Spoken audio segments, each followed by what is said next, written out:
It's 9:03 p.m. You're sitting in your car, outside your own apartment, engine off. You just got off the phone. Again. The same call. The same apology that isn't really an apology. And you're not crying. You're doing the math. 3 years, you think. 3 years of birthdays and inside jokes and remember wins. If I leave now, all of that was for nothing. So you don't leave. You go back inside and you make dinner for two. Not because you still feel it, because you already paid for it. Here's what you probably tell yourself. I've put in too much to just walk away now. That sounds like loyalty. It sounds like commitment, like the kind of person who doesn't give up on people. But here's the comfortable lie inside that sentence. You're not actually protecting the relationship. You're protecting the investment. 3,000 years ago, this exact math had a name, and it wasn't loyalty. It was debt. Under Hammurabi's code in ancient Babylon, a person could be born into a debt they never chose. A father defaults, the children inherit the balance. They work, not because they owe anyone anything personally, but because the ledger says they do. They weren't staying because it was working. They were staying because leaving would mean admitting the debt was never going to be repaid. Sound familiar?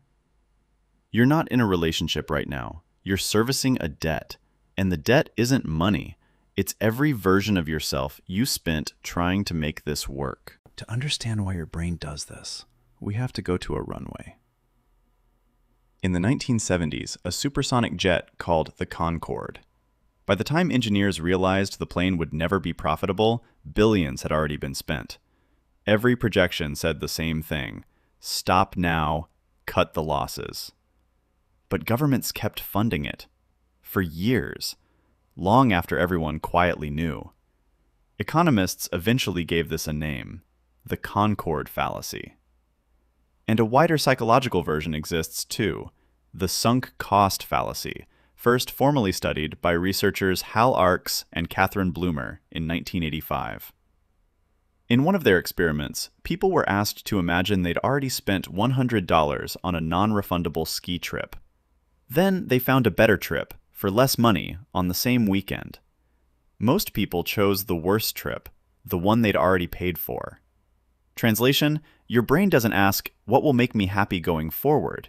It asks, what will make the past make sense? And a relationship, a job, a friendship that's costing you right now doesn't know the difference between money and years of your life. The math your brain runs is identical either way. Now here's where it gets specific to you, and not just Concorde jets and ski trips.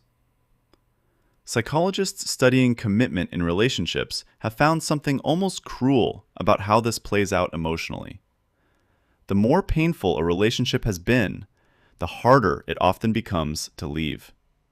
Not despite the pain, because of it. Researchers call part of this the investment model of commitment, developed by psychologist Carol Rusbolt. It found that people stay in relationships based on three things: satisfaction, alternatives, and investment. The years, the memories, the shared friends, the wedding you already planned in your head can outweigh the other two completely. You can be unhappy. You can see better alternatives clearly, and you'll still stay if the investment feels too large to walk away from. Translation: the worse it's been, the more sunk the cost feels, and the harder your brain fights to justify staying, just to avoid admitting how much you already lost. That's not weakness. That's the same wiring that kept ancient debt slaves working fields they never chose. You're not choosing the relationship. You're servicing the loan. So here's what actually breaks this. Not just leave. That's not a real instruction. Nobody successfully wills themselves out of 3 years in one decision.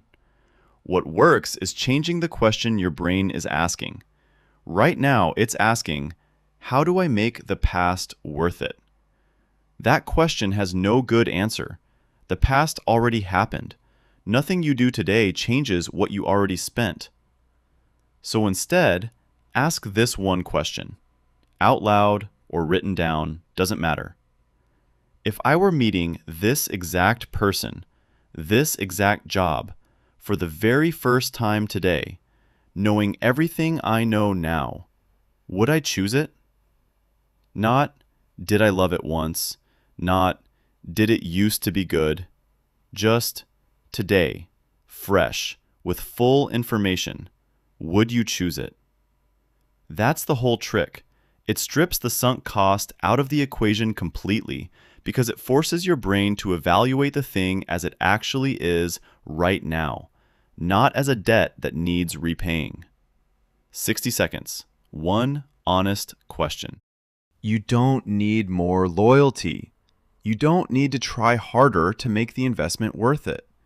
You need to stop treating your life like a loan you're still paying off. Because here's the truth nobody tells debt slaves, ancient or emotional. The debt was never actually real.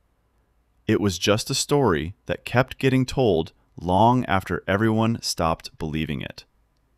You can walk off the field. Nobody's actually chasing you.